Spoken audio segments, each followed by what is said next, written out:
जय हिंद बच्चों। आज की इस वीडियो में एक बार फिर से हम जो है कक्षा 12 के विद्यार्थियों के लिए नागरिक शास्त्र के बहुत ही इंपॉर्टेंट क्वेश्चन लेके आए हैं। तो आइए देखते हैं बच्चों। पहला क्वेश्चन है, बिहार आंदोलन पर एक नोट लिखिए। ऐसे क्वेश्चन आ जाएंगे अथवा करके देगा, संपूर्ण क्रांति पर एक संक्षिप्त निबंध लिखिए। तो बिहार आंदोलन, जैसे नाम से लग रहा है बिहार में जो आंदोलन हुआ था, बिहार आंदोलन जयप्रकाश नारायण के नेतृत्व में 1974 में चलाया गया था। जयप्रकाश नारायण ने इसे जो है पूर्ण या व्यापक क्रांति भी कहा है। जयप्रकाश नारायण ने 1975 में बिहार के लोगों को संबोधित करते हुए कहा था कि बिहार आंदोलन का मुख्य उद्देश्य समाज एवं व्यक्ति के सभी पक्षों में एक क्रांतिकारी परिवर्तन लाना है। यह उद्देश्य ऐसा नहीं है जिसे एक दिन या एक वर्ष में जो है प्राप्त कर लिया जाए, बल्कि अपने उद्देश्य को प्राप्त करने के लिए हमें जो है एक लंबे समय तक जो है बिहार आंदोलन जारी रखना होगा, तभी जो है बच्चों कामयाबी मिल सकती है। आइए अगला क्वेश्चन देखते हैं हम लोग। जो है अगला क्वेश्चन बच्चों हम लोग देखेंगे, भारतीय विदेश नीति के आधारभूत सिद्धांतों का वर्णन कीजिए। कई वर्षों से परीक्षाओं में पूछा जा रहा है, भारतीय विदेश नीति के आधारभूत सिद्धांतों का वर्णन कीजिए। तो इसका उत्तर हम लोग लिखेंगे।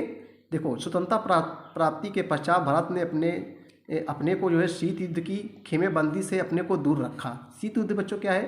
द्वितीय विश्व युद्ध के बाद शीत युद्ध की शुरुआत हुई थी। शीत युद्ध जो हुआ था ये अमेरिका और सोवियत संघ के बीच हुआ था। इसमें जो है शीत युद्ध में युद्ध नहीं होता, लेकिन युद्ध जैसी स्थिति बनी रहती है।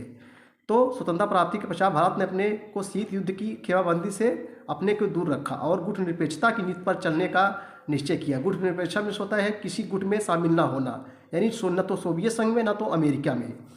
तो गुटनिरपेक्षता नीति को चलने का निश्चय किया। भारत की नीति है कि वह विश्व के सभी देशों के साथ समानता के व्यवहार रखे, जिससे उसके राजनीतिक और आर्थिक हितों में किसी प्रकार का जो है गतिरोध यानी जो है बाधा उत्पन्न ना हो। भारत की विदेश नीति प्रमुख सिद्धांत पर इस प्रकार है। नंबर 1, अपने राष्ट्रीय हितों को जो है सुरक्षित करना। नंबर 2, देश की क्षेत्रीय अखंडता की रक्षा के लिए हमारी सीमाओं को जो है सुरक्षित करना, सीमा पर आतंकवाद का प्रतिरोध करना, ऊर्जा सुरक्षा, खाद्य सुरक्षा, साइबर सुरक्षा आदि। नंबर 3, भारत की आर्थिक सफलता हेतु विदेशी सहयोगियों द्वारा प्रत्यक्ष विदेशी निवेश, वित्तीय सहायता एवं टेक्नोलॉजी को बढ़ावा देना, एक दूसरे को जो है क्षेत्रीय अखंडता और संप्रभुता का जो है पारस्परिक सम्मान, पारस्परिक आक्रमण न करना, परस्पर हस्तक्षेप न करना, समता और आपसी लाभ, शांतिपूर्ण सह अस्तित्व। विदेश नीति के जो है बच्चों ये जो है मूलभूत क्या है, ये जो है सिद्धांत हैं। आइए अगला क्वेश्चन देखते हैं बच्चों लोग। ये भी इंपॉर्टेंस है, कई वर्षों से परीक्षाओं में पूछा जा रहा है। वर्तमान में भारत और पाकिस्तान के मध्य संबंधों में आए बदलावों का जो है विश्लेषण कीजिए। तो आइए इसका उत्तर देखेंगे। वर्तमान में भारत और पाकिस्तान के मध्य संबंधों में क्या बदलाव हुए हैं। देखो बच्चों, आतंकवाद को निरंतर भारत में बढ़ावा देने के चलते पाकिस्तान पर भारत ने एक तरह से प्रतिबंध लगा रखा है।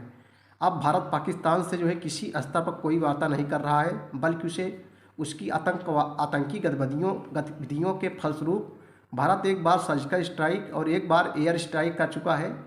अब भारत पीओके यानी जो है पीओके के इलाकों को अपने मानचित्र में पूर्ण कश्मीर के रूप में दिखा रहा है। गूगल भी पीओके को भारत के मानचित्र पर दिखा रहा है। भारत ने मई 2020 से पीओके में स्थित मुजफ्फराबाद, मीरपुर और पुंछ के मौसम का हाल भी बताना शुरू कर दिया है तथा पाकिस्तान को इस आशय की चेतावनी दी है कि पीओके इसका हिस्सा है और पीओके का वह तुरंत जो है खाली कर दे जो है।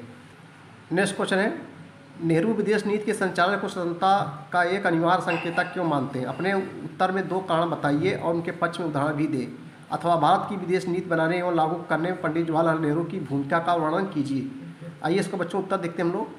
नेहरू विदेश नीति के संचालन को स्वतंत्रता का एक अनिवार्य संकेतक इसलिए मानते थे क्योंकि विदेश नीति का संचालन वही देश कर सकता है जो स्वतंत्र हो। एक पराधीन देश अपनी विदेश नीति का संचालन नहीं कर सकता क्योंकि वह दूसरे देश के अधीन होता है।